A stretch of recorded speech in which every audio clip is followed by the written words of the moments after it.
By the late 1930s, Europe was cracking like thin ice. Hitler had swallowed Austria. Czechoslovakia teetered. And MI6, still young, still learning, suddenly found itself staring at the greatest intelligence challenge of the 20th century. World War II didn't just pull MI6 into the shadows, it perfected it. In London's fog-choked streets, inside unmarked rooms where typewriters clattered like machine gun fire, MI6 expanded its network across occupied Europe. Agents risking execution would radio back troop movements, submarine locations, and Nazi war plans. This was the era where espionage mattered more than ever. Night settles over London like a velvet shroud, muffling the city's noise into a low, distant hum. On the south bank of the Thames, the headquarters of the Secret Intelligence Service glows against the river's black water.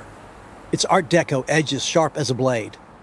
To the untrained eye, it looks almost mythological, a fortress of glass and stone rising from the riverbank. But behind those walls lies a world built not on myth, but on shadows. This is the realm where secrets move faster than bullets, where alliances shift with the wind, and where the truth is often the first casualty. For more than a century, MI6 has operated in this world, recruiting spies, staging coups, sabotaging hostile regimes, and quietly shaping the geopolitical destiny of nations. But for every triumph etched into its hidden history, there are ghosts, double agents, intelligence failures, moral compromises, and operations so murky that even the officers involved still debate their legacy.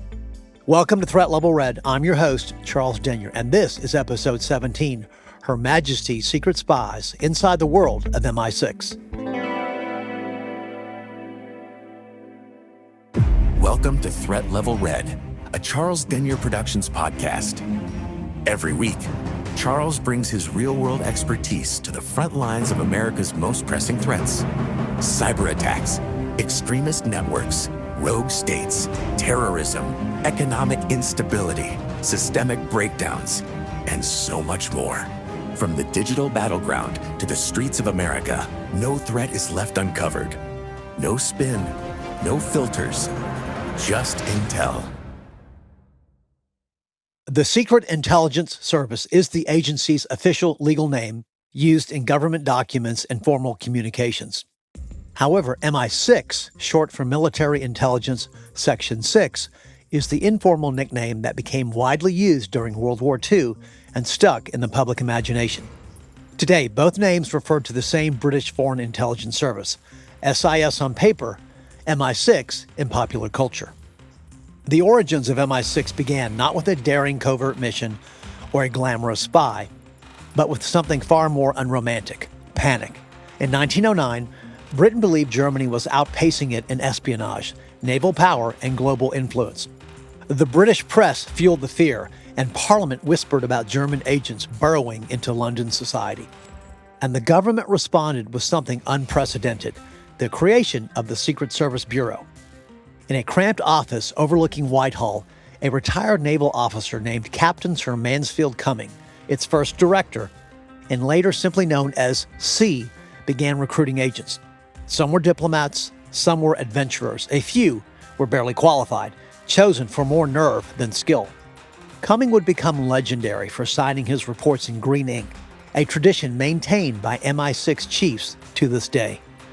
Cumming's early officers operated with minimal training and almost no rules.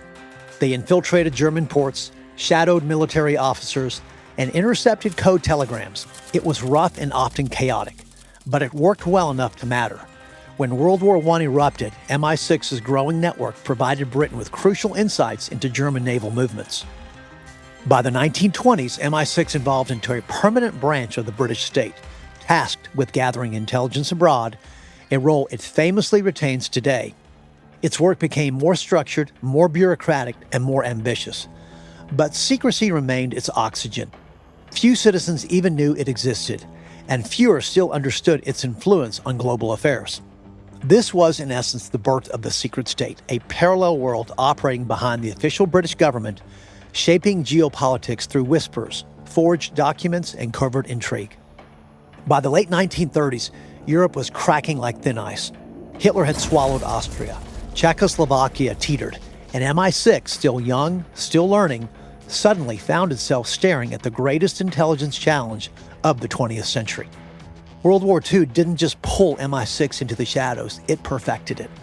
In London's fog-choked streets, inside unmarked rooms where typewriters clattered like machine gun fire, MI6 expanded its network across occupied Europe.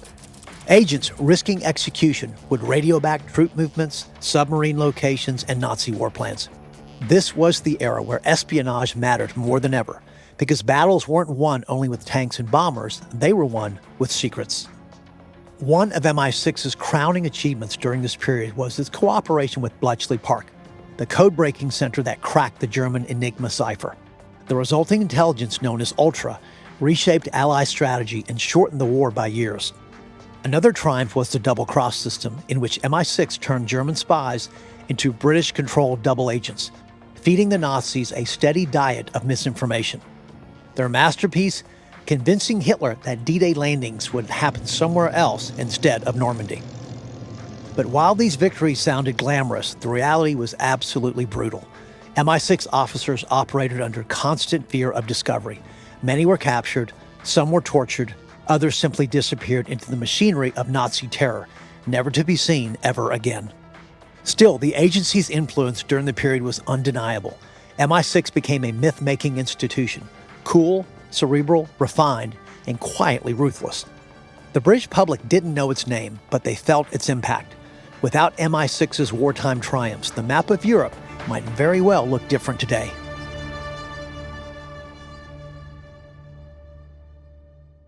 When World War II ended, MI6 expected a grateful world and a quieter century. Instead, it walked straight into its darkest chapter.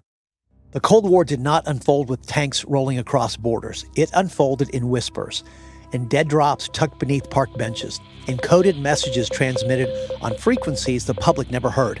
And for MI6, that enemy was no longer across the channel. It was inside their own headquarters.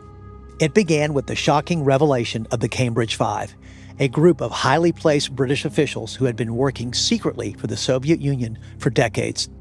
The most infamous among them, Kim Philby, a rising MI6 officer whose charm was matched only by his duplicity. Philby didn't just leak the documents, he undermined entire operations, exposing Western agents, crippling anti-Soviet networks, and causing the deaths of countless assets behind the Iron Curtain.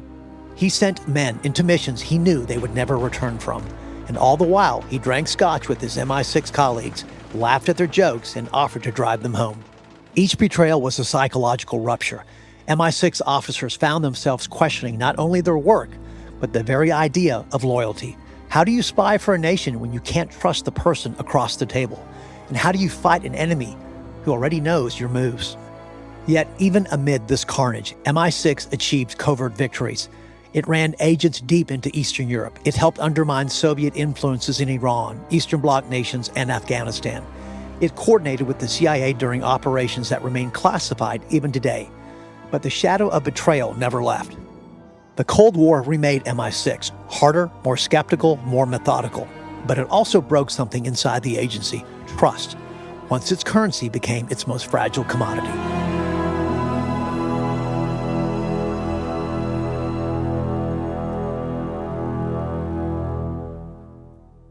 American 11, are you trying to call? The cockpit is not answering their phone. Our number 1 has been staffed, and our 5 has been staffed. The September 11th attacks didn't just shatter the skyline of New York. They shattered the strategic assumptions of Western intelligence. MI6, once oriented toward a lumbering Soviet adversary, now faced something far more elusive: decentralized terror networks, sleeper cells, encrypted communications, and an enemy defined not by borders, but by ideology. The world had shifted overnight, and MI6, it had to shift with it. In the months after 9/11, MI6 deepened collaboration with the CIA and foreign services across Europe, the Middle East, and South Asia. Intelligence on al-Qaeda flowed through secure channels like electrical current. Agents embedded themselves into hostile regions where Westerners were hunted. Some missions succeeded, others ended with names carved into quiet memorials. In the lead-up to the 2003 invasion of Iraq, MI6 provided assessments indicating that Saddam Hussein retained chemical and biological weapons programs, and might be pursuing nuclear capabilities. Much of this intelligence was fragmentary, drawn from limited human resources inside Iraq, and often carried caveats that were not always reflected in the way conclusions were presented to senior officials. As political pressure grew, these assessments were conveyed with more certainty than the underlying evidence supported. When coalition forces entered Iraq expecting to find stockpiles of weapons of mass destruction, none were discovered. The absence of WMDs triggered intense scrutiny of MI6's processes, source validation, and analytic judgments. The 2016 Iraq inquiry, the Chilcot Report, concluded that the intelligence had been overstated, alternative possibilities were insufficiently explored, and key limitations were not clearly communicated to decision makers. For MI6, it was one of the most significant intelligence assessment failures in its history, one that prompted reforms in how intelligence is gathered, assessed, and presented to government officials. If the war on terror forced MI6 to rethink its moral boundaries, the 21st century forced it to rethink everything else, because espionage, once dominated by trench coats, forged passports, and dead drops, now unfolds in the invisible world of data, malware, and algorithmic warfare. The battlefield had moved from the back alleys to bandwidth. MI6 entered the new millennium confronting a new cast of adversaries, a resurgent Russia, an increasingly assertive China, Iran's proxy networks, North Korea's cyber divisions, and non-state actors exploiting encrypted platforms. Intelligence collection was no longer just about recruiting sources in foreign ministries. It was about intercepting digital footprints, mapping cyber operations, and countering influence campaigns.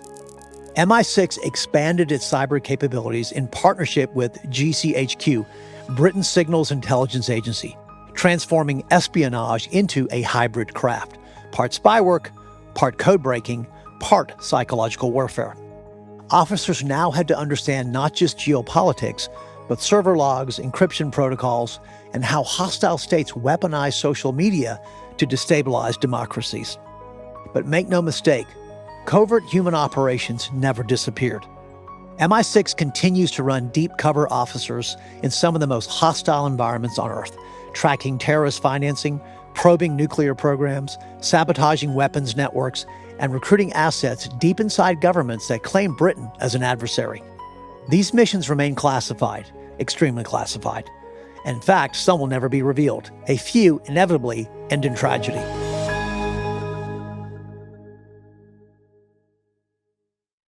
For all of its satellites, cyber networks, and billion-pound budgets, MI6 ultimately relies on something far more fragile than technology: people. Officers, analysts, assets, informants, human beings operating in the gray space between trust and terror. And this is where the real psychology of espionage unfolds. In the movies, spies are sleek, witty, unbreakable. In reality, they're often exhausted, underpaid, overextended, and carrying secrets that would fracture most people. Many MI6 officers describe the job as living two lives that never quite touch. And recruiting foreign assets, one of MI6's core missions, is not glamour, it's psychology. Officers must identify vulnerabilities: ideology, greed, fear, resentment, ambition. They must then build relationships slowly, carefully, sometimes over years. And then comes the emotional burden: handing someone a burner phone or a secret code, knowing that, if caught, the price is prison or death. Consider Oleg Gordievsky, one of MI6's most valuable Cold War assets. His intelligence offered an unprecedented window into the Soviet mindset, yet he lived for years under the constant threat of discovery, a danger that ended only when MI6 exfiltrated him from Moscow in a daring 1985 operation. His experience highlights a broader reality. In hostile capitals today, countless unnamed officers and sources work under similar pressures, moving through daily routines, families, birthdays, medical appointments, while knowing that a single misstep could carry extremely fatal consequences. And then there's the psychological toll. Studies from military and intelligence academies note elevated rates of stress, anxiety, and moral injury among intelligence officers within MI6. The job demands lying convincingly, empathizing strategically, and caring deeply while pretending not to care at all. So here's the unsettling truth. MI6's greatest strength, And its greatest vulnerability has always been the same. It's people. Let's be honest, when most people hear MI6, they don't picture encrypted servers or backroom diplomacy.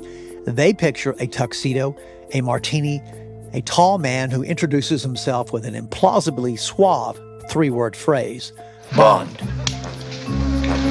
James Bond. For better or worse, MI6 lives in the shadows of its own cultural myth.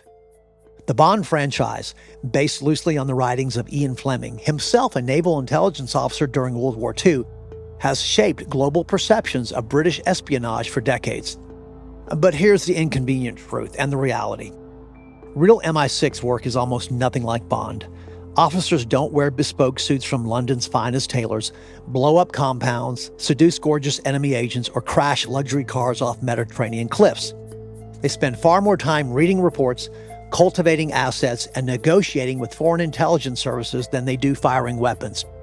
Many MI6 officers actually never carry a gun at all. Still, the Bond myth persists. And why? Because James Bond captures something psychologically irresistible. The fantasy that one person, witty, brilliant, handsome, and fearless, can reshape the world. It's escapism, patriotism, and national identity wrapped up in a tuxedo. It's also a branding boost MI6 never asked for but quietly tolerates and accepts. In fact, a former MI6 chief once admitted that the image of James Bond helps recruitment in its own strange but very useful way. But the myth isn't harmless. It creates expectations the real services cannot meet. It glamorizes operations that, in reality, often end in tragedy. And it obscures the ethical gray zones in which MI6 must operate, zones that the fictitious James Bond rarely loses sleep over. So here's a question worth asking.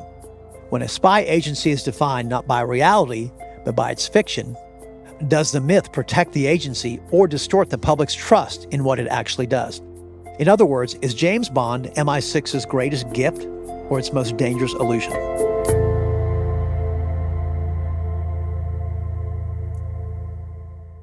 After more than a century in the shadows, through world wars, betrayals, coups, cyber battles, and moral storms, what does MI6 ultimately teach us? And why does it still matter in a world reshaped by technology, geopolitics, and a constant stream of global crisis? First and foremost, MI6 reminds us that intelligence has never been about knowing everything. It's about imperfect people making impossible decisions with incomplete information. Second, MI6 embodies the tension between security and ethics.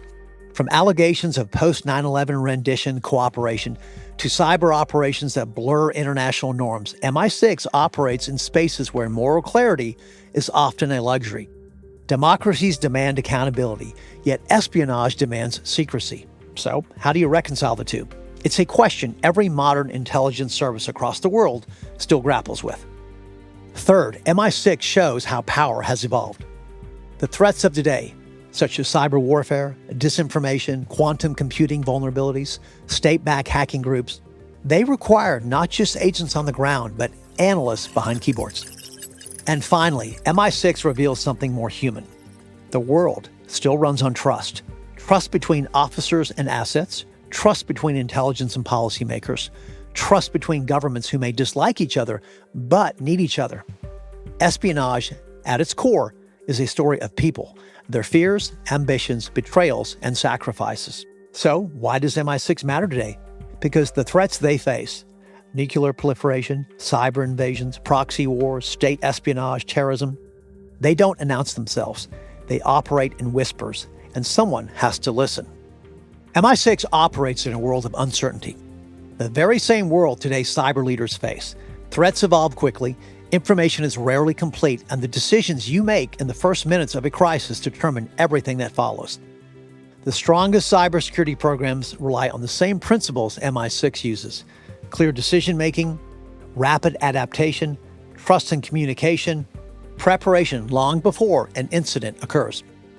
I help organizations build these capabilities, from intel agencies around the world to fast-moving startups, multinational enterprises, critical infrastructure providers, and companies navigating complex cyber and regulatory environments.